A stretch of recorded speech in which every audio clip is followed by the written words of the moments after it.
So I've been catching up on watching the first Mazinger Z series from 1972. I kind of fell out of it because of other things that I have an interest on, like playing my Nintendo Switch, reading the books I need to read, or most recently, watching the Netflix animated adaptation for Budjette and Kajo Baldisimo's 13. Yesterday, I got to episode 38, where Dr. Hell creates the female partner intended for Mazinger Z, called Minerva X. Her overall design clearly matches Mazinger Z, but with a feminine touch to it, I guess. Minerva X's design was made by Professor Kabuto before his death, but somehow Dr. Hell was able to get the blueprints for her in the rubble of his house back in the first episode of the series. Instead of being made with the same kind of metal as Mazinger Z, Minerva X was made with something else, and she also runs on atomic or nuclear power rather than photon energy, which causes her to leak oil from her face, which then looks as though Minerva X is crying tears of sorrow. Dr. Yumi even goes on to say in the episode that Minerva X may actually be crying real tears because she knows that she was made by a demon, Dr. Hell, rather than her original maker, Professor Kabuto. The episode itself was really interesting for me because it really cements the idea that this is a mecha anime where the robots actually have feelings, let alone gender associations. There's even a constant jealousy scene from Sayaka Yumi, who pilots Aphrodite A,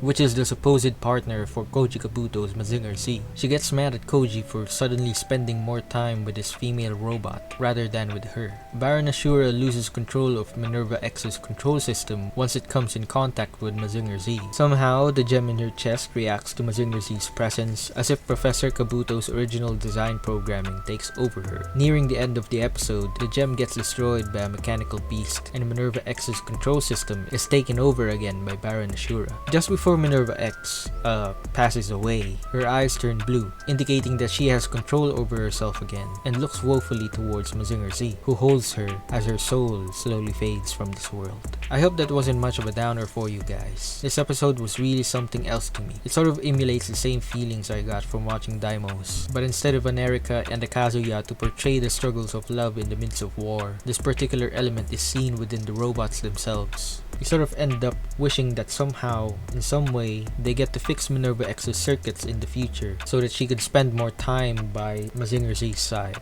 But I doubt that I'll see her in the future episodes. These kinds of anime don't really tend to look back on the things they've done in past episodes really. It's always just a one-off thing, you know, which is just sad. Like and subscribe if you have not already. Hit the notification bell if you enjoyed this video, and I'll see you in the next one.